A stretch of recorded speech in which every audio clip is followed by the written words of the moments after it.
ẹ kú ilé o, ẹrè wá èrò ọ̀nà, ẹ ǹlẹ́ ń bẹ̀ yẹn o, gbogbo etí tó ń gbọ́ mi. Gbogbo ojú tó ń wò mí pátápátá ni mo kí, mi ò lólódì ẹnìkan. Ọdẹ ọdún bí o, ẹ sì kú iṣẹ́ látàárọ̀, iṣẹ́ wa ò ní dìṣẹ́ lọ́lá Elédùmarè.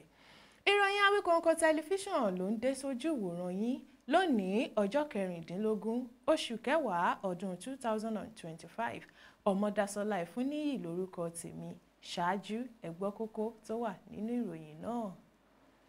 Ilé ìgbìmọ̀ aṣòfin àpapọ̀ orílẹ̀-èdè Nàìjíríà yóò ṣe àyẹ̀wò fínífíní alága àjọ elétò ìdìbò INEC tuntun lónìí. Àwọn èèkàn nínú ẹgbẹ́ òṣèlú alátakò wọ́n ń takọ́sọ́ bọ́ sẹ́gbẹ́ òṣèlú APC tó ń ṣèjọba lọ́wọ́. Kí ni ìdí tó fi rí bẹ́ẹ̀? Ipa wo ni yóò ní lórí ọ̀rọ̀ òṣèlú orílẹ̀-èdè Nàìjíríà? Ẹ gbọ́ nínú ẹ̀kúnrẹ́rẹ́ ìròyìn. Ìjọba àpapọ̀ orílẹ̀-èdè Nàìjíríà ṣe àtúnṣe lórí ètò ẹ̀kọ́. Yíyọ ìmọ̀ ìṣirò wà lára àtúnṣe ìjọba lójúnà àti mú wíwọlé ẹ̀kọ́ gíga rọrùn fún àwọn akẹ́kọ̀ọ́ ìmọ̀ ọ̀nà arts. Èèyàn 4 ló ti fojú ba ilé-ẹjọ́ l'Àbújá lórí ìṣekúpani alága ìjọba ìbílẹ̀ Ìrèwọlé ní ìpínlẹ̀ Ọ̀ṣun. K'Ẹlẹ́dùà ó máa fìṣọ́ rẹ̀ ṣọ́ wa. Arábìnrin kan ló ti dèrò ilé ìwòsàn látàrí bó ṣe já sínú kànga nípínlẹ̀ Èkó. Ní báyìí ẹ jẹ́ ká bọ́ sínú ẹ̀kúnrẹ́rẹ́ ìròyìn ọ̀hún.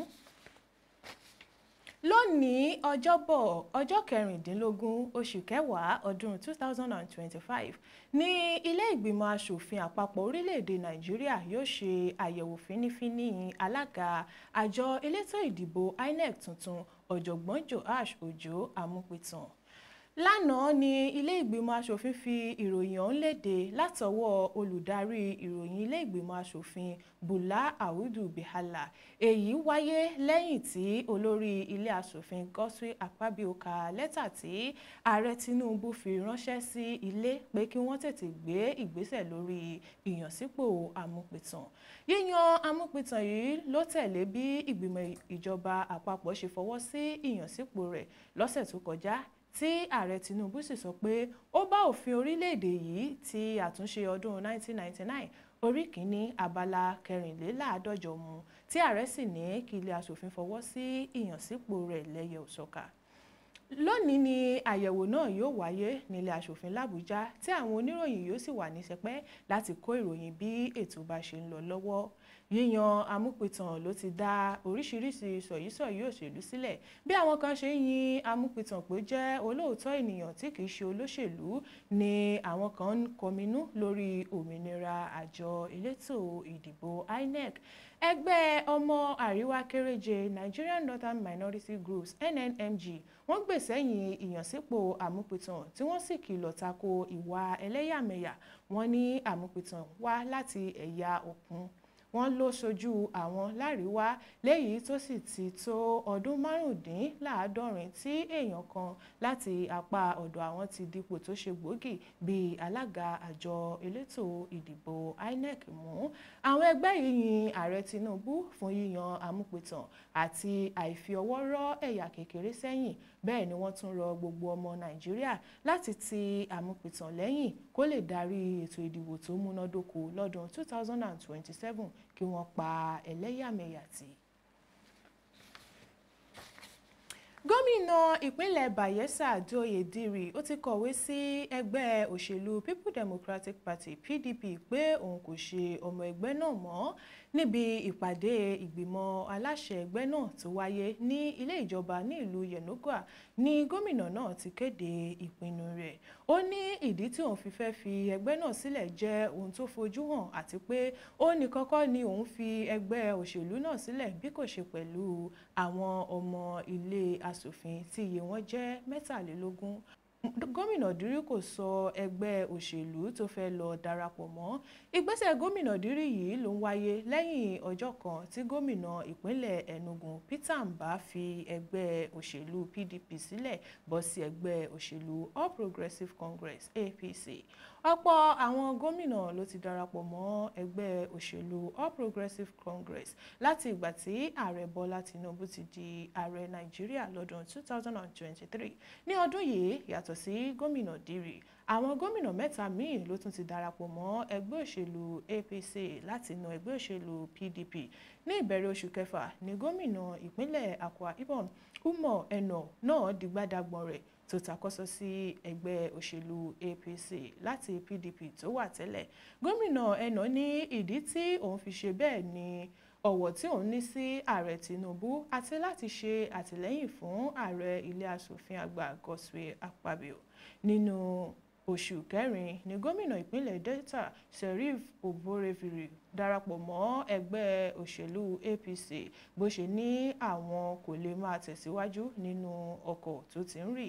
Àwọn ọ̀jọ̀gbọ́n lórílẹ̀‐èdè yìí kọminú lórí bí àwọn èèkàn òṣèlú ṣe ń takọ́sọ́ bọ́sẹ̀gbẹ́ òṣèlú APC yìí. Lára wọn ni Malam Kabiru Sufi, olùkọ́ nípa ìmọ̀ ètò òṣèlú ní ilé ẹ̀kọ́ Kano College of Advanced Studies. Ó sọ pé ipa tí kò dára tó bẹ́ẹ̀ gẹ́ ni bí àwọn gómìnà ẹgbẹ́ òṣèlú alátakò ṣe ń fi ẹgbẹ́ wọn sílẹ̀. Ó ní kì í ṣe ohun tó bójúmu bí ẹgbẹ́ òṣèlú alátakò bá dojú dé ní Nàìjíríà.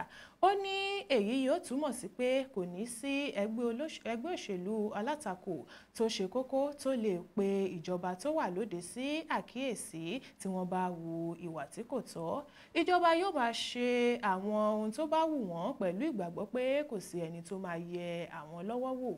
Akínọlá Ayọ̀bámi, onímọ̀ nípa ètò òṣèlú ní ìpínlẹ̀ Èkó, sọ pé ìgbésẹ̀ náà léwu fún ọjọ́ iwájú ètò òṣèlú Nàìjíríà.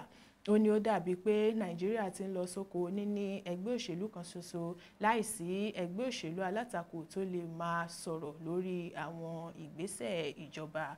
Tí a bá wo bí ètò òṣèlú Nàìjíríà ṣe ń lọ, ó dàbíi pé a ti fẹ́ di orílẹ̀-èdè oní ẹgbẹ́ òṣèlú kan ṣoṣo.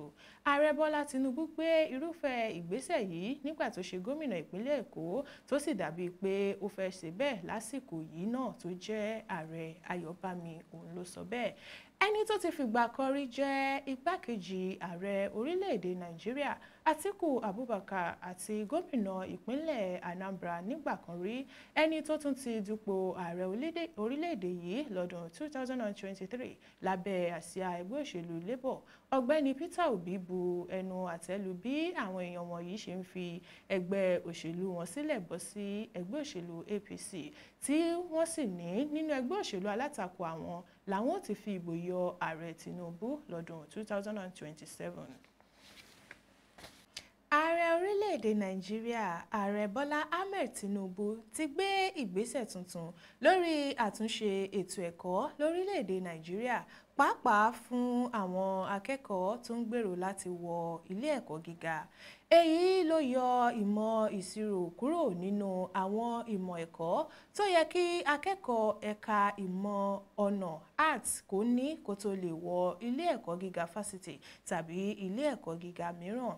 Ìgbésẹ̀ yìí ni ẹ̀ka ìjọba àpapọ̀ lórí ètò ẹ̀kọ́ lábẹ́ ìdarí Maruf Tunji Alausa, mínísítà fún ètò ẹ̀kọ́ lórílẹ̀-èdè Nàìjíríà, gbé síta lọ́jọ́ 14 oṣù kẹwàá ọdún 2025 táwa yìí.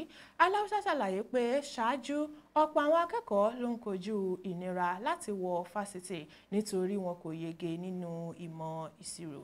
Lọ́dọọdún, akẹ́kọ̀ọ́ mílíọ̀nù 2 tó ń jókòó fún ìdánwò ìgbaniwọlé sí fásitì, ṣùgbọ́n 700 akẹ́kọ̀ọ́ nìkan ló ní àǹfààní láti wọlé sí ilé ẹ̀kọ́ fásitì. Èyí kò tọ̀nà tí kò sì bá ìgbà mu mọ́. Èyí ló fà á tí a fi mú ìmọ̀ ìṣirò kúrò láti lè rọrùn fún àwọn ọ̀dọ́ àti akẹ́kọ̀ọ́ láti wọ ilé ẹ̀kọ́ gíga. Nínú àtẹ̀jáde tí agbẹnusọ ẹ̀ka ìjọba tó ń rí sí ètò ẹ̀kọ́ Boríowó Fọláṣadé fi síta fún àwọn akọ̀ròyìn, Alausa ní ìgbésẹ̀ yìí ní gbogbo àwọn ilé ẹ̀kọ́ pátá gbọ́dọ̀ tẹ̀lé, bẹ̀rẹ̀ pẹ̀lú àwọn fásitì, ilé ẹ̀kọ́ gbogbonìṣe àti àwọn ilé ẹ̀kọ́ gíga káàkiri orílẹ̀-èdè Nàìjíríà. Èèyàn 4 tí wọ́n fẹ̀sùn kàn lórí ṣíṣekúpa alága ìjọba ìbílẹ̀ Ìrèwọlé ní ìpínlẹ̀ Ọ̀ṣun ọ̀gbẹ́ni Rẹ̀mí Abbas ni wọ́n ti káwọ́ pọ̀nyìn rojọ́ lánàá ọjọ́rú nílé ẹjọ́ gíga l'Àbújá. Àwọn olùjẹ́jọ́ náà tí orúkọ wọn jẹ́ Tajudeen Ọ̀pẹ́yẹmí, Hakeem Agbọ́mọjọ́, Abubakar Kabiru àti Akíntóyè Ọláyẹmí ni wọ́n káwọ́ pọ̀nyìn rojọ́ níwájú adájọ́ Joyce Abdulmalik lórí ẹ̀sùn ìdàlúrú, nínú ìjà olóró lọ́nà àìtọ́ àti ṣíṣekúpa ọ̀gbẹ́ni Rẹ̀mí Abbas lọ́jọ́ 17 oṣù kejì ọdún 2024 nílùú Ìkirè ní ìpínlẹ̀ Ọ̀ṣun. AS Oyeyemi lágbẹjọ́rò tó ṣojú olùpẹ̀jọ́ ọ̀gá àgbà ọlọ́pàá nígbà tí Sunday Adébáyọ̀ jẹ́ agbẹjọ́rò àwọn olùjẹ́jọ́. Àwọn olùjẹ́jọ́ mẹ́rẹ̀ẹ̀rin ní àwọn ò jẹ̀bi ẹ̀sùn tí wọ́n fi kàn wọ́n, tí adájọ́ Joyce Abdulmalik sì ní kí wọ́n fi wọ́n pamọ́ sí ọgbà àtúnṣe tó wà ní Kùjé títí di ọjọ́ 4 oṣù kejìlá tí ìgbẹ́jọ́ ó tún wáyé. Ṣíṣekúpa Abbas yìí ni wọ́n ní ó ní ìbáṣepọ̀ pẹ̀lú ìjà òṣèlú láàrin ẹgbẹ́ All Progressives Congress APC àti People's Democratic Party PDP ní ìpínlẹ̀ Ọ̀ṣun nípa ìṣàkóso àwọn ìjọba ìbílẹ̀. Àwọn ọlọ́pàá bẹ̀rẹ̀ ìwádìí tó yọrí sí fífi páńpẹ́ òfin gbé àwọn olùjẹ́jọ́ mẹ́rin yìí. Ìjọba ṣáájú ti fi ẹ̀sùn kan àwọn ènìyàn 7, ṣùgbọ́n wọ́n jọ̀wọ́ ẹjọ́ náà lẹ́yìn tí ọ̀kan nínú wọn kú nígbà tí wọ́n dúró de ìjẹ́jọ́ wọn. Ní báyìí, ilé ẹjọ́ ti sún ìgbẹ́jọ́ sí ọjọ́ 4 oṣù kejìlá ọdún tí a wà yìí. Àwọn àjọ panápaná àti adóòlà-ẹ̀mí nípínlẹ̀ Èkó, Lagos State Firefighter and Rescue Services, ni wọ́n ti dóòlà arábìnrin kan ẹni ọdún 22 tó kó sí kànga tó jìn níwọ̀n ẹsẹ̀ bàtà 60 ní agbègbè Agric níjọba ìbílẹ̀ Ìkòròdú ní ìpínlẹ̀ Èkó lánàá. Nínú ọ̀rọ̀ tí ọ̀gá àgbà àjọ náà, arábìnrin Margaret Adéṣeyẹ fi léde ló ti ní àárọ̀ àná ọjọ́rú ní àwọn gba ìpè ìṣẹ̀lẹ̀ náà tí àwọn sì yára gba ibi tí ìṣẹ̀lẹ̀ náà ti ṣẹ̀ lọ, níbi tí àwọn òṣìṣẹ́ àjọ náà ti sa gbogbo ipá wọn láti dóòlà obìnrin náà. Arábìnrin Adéṣeyẹ ní ààyè ni àwọn yọ obìnrin náà, ó farapa díẹ̀, àwọn sì ti yára gbé lọ sí ilé ìwòsàn tó wà ní tòsí fún ìtọ́jú. Wọ́n ní obìnrin náà ló jókòó sí ti kànga náà tó fi di pé orí kànga náà jìn tí obìnrin náà fi já sódò.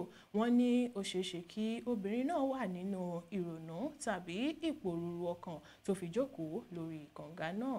Arábìnrin Adéṣeyẹ rọ àwọn ènìyàn láti máa dé kànga wọn dáadáa, kí àwọn èèyàn sì ṣọ́ra fún jíjókòó sórí kànga àti ṣíṣeré lẹ́gbẹ̀ẹ́ kànga.